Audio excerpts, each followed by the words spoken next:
மின்சார பழுதின் காரணமாக இருளில் மூழ்கியுள்ள உத்திரமேரூர் சிறப்பு நிலை பேரூராட்சியின் வளம் மீட்பு பூங்கா தற்போது பொலிவிழந்து காணப்படுகிறது.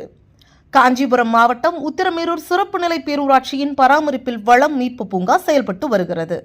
இப்பூங்காவில் திடக்கழிவு மேலாண்மை திட்டத்தின் கீழ் மண்புழு உரம் தயாரிப்பு நிலையம், அரிய வகை மூலிகை செடிகள், நர்சரி, நாட்டு மரக்கன்றுகளை பதிய முறையில் உற்பத்தி செய்தல், பேரூராட்சி பகுதிகளில் சேகரிக்கப்படும் பழங்கள் உள்ளிட்ட காய்கறி கழிவுகள், இயற்கை தழைச்சத்துக்களை மக்க வைத்து பயிர் நிலங்களுக்கு உயிர் உரங்கள் தயாரித்தல், தேவையற்ற பிளாஸ்டிக் கழிவுகளை குடோன்களில் சேகரித்து மறுசுழற்சிக்கு பயன்படுத்துதல் உள்ளிட்ட பணிகளை மேற்கொண்டு வருகின்றனர்.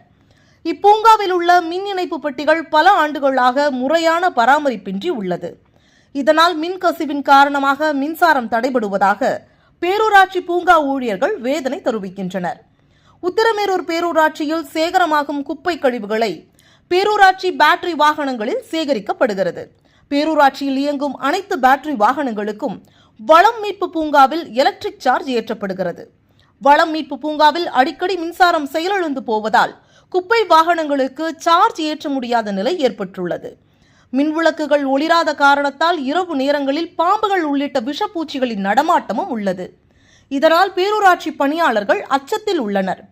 இப்பிரச்சனை குறித்து பலமுறை பேரூராட்சி நிர்வாகத்திடம் தெரிவித்தும் எவ்வித பலனும் இல்லை என பேரூராட்சி துப்புரவு தூய்மை பணியாளர்கள் புலம்பி வருகின்றனர். வளமிழந்து காணப்படும் வளம் மீட்பு பூங்காவை மாவட்ட நிர்வாகம் ஆய்வு செய்து துரித கதியில் நடவடிக்கை எடுத்து மின்விளக்குகள் மீண்டும் ஒளிரச் செய்ய பேரூராட்சி பணியாளர்கள் கோரிக்கை விடுத்துள்ளனர்.